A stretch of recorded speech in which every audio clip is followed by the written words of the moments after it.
ချက်မောင်လေးပစုံနဲ့ကြော်လာကြိုက်လားဝသား30သားနဲ့ကြော်လာကြိုက်လားရင်ပါတော့ဒီနေ့အမဝသား30သားနဲ့ကြော်ကြည့်လိုက်တာအင်သားကြီးတော်တော်လေးကြိုက်ကြလို့လေအရင်ဆုံးဝသား30သားလေးကိုလေပါတော့ခပ်ပပအနေထားလေးလှိပေးထားပါတယ်ကြက်တုံနီကြက်တုံဖြူကိုလည်းပြင်ဆင်ထားပေးပါတယ်ငရုတ်သီးစိမ့်လေးတွေလည်းပြင်ဆင်ထားပြီးတော့မြစ်ကလေးတွေလည်းပြုတ်ထားပေးပါတယ်အရင်ဆုံးချွေထားတဲ့ချက်မောင်ရွက်ကလေးကိုပါကြော်အားလွယ်အောင်လို့ပေါ့နော်ရေလေးနဲ့ငယ်လေးထည့်ပြီးသူ့ကိုဒီလိုအနေထားလေးဖြစ်အောင်ခြေပေးထားပါတယ်ကဲစီယိုပူအောင်တည်ပြီးတော့ပေါ့နော်ပါတော့ကြက်တုံနီကြက်တုံဖြူကိုနည်းနည်းလေးအနှဲငယ်ထည့်ပြီးတော့ကြော်ပေးပါတယ်။နှဲငယ်ညှို့သွားရင်တော့စိမ့်သားငပီလေးထည့်ပြီးတော့ပေါ့နော်ကြော်ပေးပါတယ်။ဒါဆိုရင်ပို့ပြီးတော့လည်းမှုှွေးတယ်ပေါ့နော်။ငရုတ်သီးခွဲချမ်းလေးထည့်ပြီးတော့အစိမ့်နံလေးပျောက်ပြီးတော့လေအရောင်လေးပြောင်းလာရင်တော့ဝါသားသုံးတက်သားလေးတွေထည့်ပါမယ်။သူတို့လေးကရေတွေထွက်သွားတဲ့အထီကိုပါတော့ကြော်ပေးထားပါတယ်။ဒါဆိုလို့ရှိရင်ရက်ကြကြလည်းအထားခံတယ်ပေါ့နော်။ပြီးလို့ရှိရင်တော့ခုနကပြုတ်ထားတဲ့မြစ်ကလေးကိုထည့်ပြီးကြော်မယ်။အနှဲငယ်မှုပြီးသွားရင်တော့လေအချုံပုံအနှဲငယ်စားအနှဲငယ်ထည့်ပြီးတော့သူတို့ရတာဝင်ဝအောင်ခဏလောက်ထပ်ကြော်ပေးပါတယ်။ပြီးရင်တော့ခုနကခြွေထားတယ်ပေါ့နော်မှွေထားတဲ့ချက်မောင်လေးတို့တစ်ခါလေးထည့်ပြီးကြော်ပါမယ်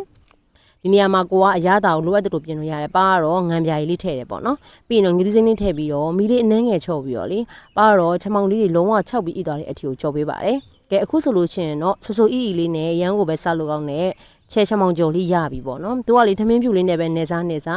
ကြက်ဥလေးပေါ့နော်ကြော်ပြီးတော့ပဲစားအရမ်းကိုစားလို့ကောင်းပါတယ်ဒါဆိုရင်ပါတော့နောက်ဘလော့တွေမှာဆက်တွေ့မယ်နော်